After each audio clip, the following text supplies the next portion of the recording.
Les performances énergétiques des nouvelles constructions dépendent en particulier de l'étanchéité à l'air de l'enveloppe du bâtiment et des réseaux aérauliques. La RT 2012, la norme en vigueur depuis le 1er janvier 2013, n'impose pas de tests sur les réseaux, mais les conseille. En revanche, pour les labels Effinergie Plus et les nouveaux labels HPE, THP, le test est obligatoire.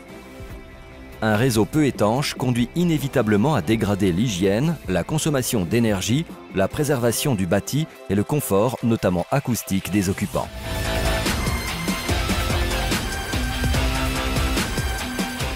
Donc cette opération se déroule à Tignes 2100.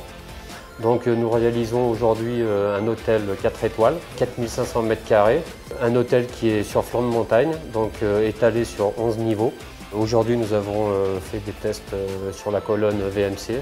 Le but de tous ces tests est de produire un bâtiment à faible consommation.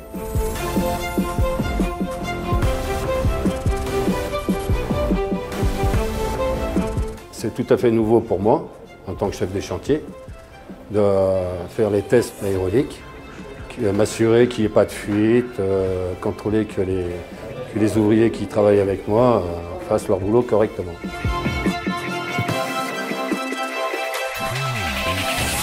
Aujourd'hui, on fait un test intermédiaire sur le réseau aérolique. Donc, ce test a pour but de quantifier les fuites d'air.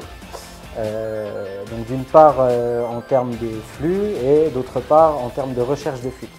Le but du test intermédiaire, c'est de faire prendre conscience aux maîtres d'œuvre ainsi qu'à l'entreprise qui réalise le montage, donc la mise en œuvre de ces réseaux, les imperfections et les difficultés qu'ils peuvent trouver sur ce réseau pour pouvoir continuer à monter le reste du réseau et être performant sur l'ensemble du réseau.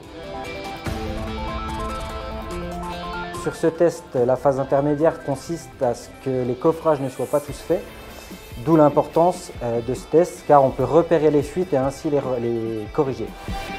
Pour ce test-là, on est en réseau d'extraction, donc le ventilateur tournera en dépression.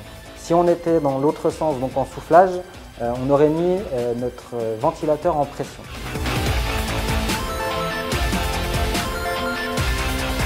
Auparavant, on a bouché avec des ballons, bouché toutes les eaux de gaine, on étend bien partout. Ce qui va mesurer la vitesse, c'est le fil chaud là, qui est relié dans le tube cuivre. D'accord. La vitesse d'air mesurée donne un débit de fuite qui, rapporté à la surface développée du réseau, doit être inférieur à une valeur limite définie par la classe d'étanchéité à l'air visée. On commence par la mesure. Et après, je laisserai tourner et puis on fait la recherche de fuite derrière. D'accord. Actuellement en France, le débit de fuite sur un réseau de ventilation représente 20% du débit nominal.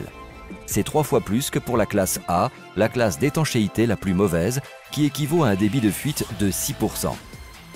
Ce genre de test oblige les entreprises à être très pointilleux sur leur méthodologie. Donc aussi bien au niveau de la préparation de chantier, au niveau des bureaux d'études, aussi bien au niveau de la réalisation, des entreprises, le plombier, le plaquiste, etc.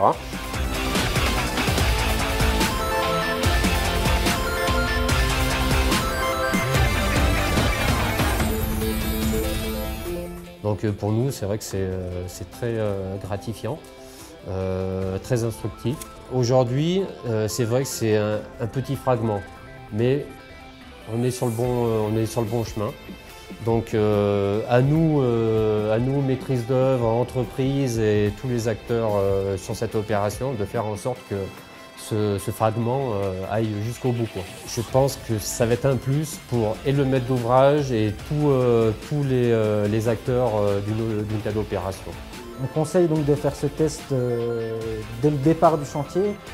C'est-à-dire qu'au niveau du phasage du chantier, il faut qu'il soit incorporé à l'intérieur de ce phasage, une fois que les premières gaines de ventilation soient tirées.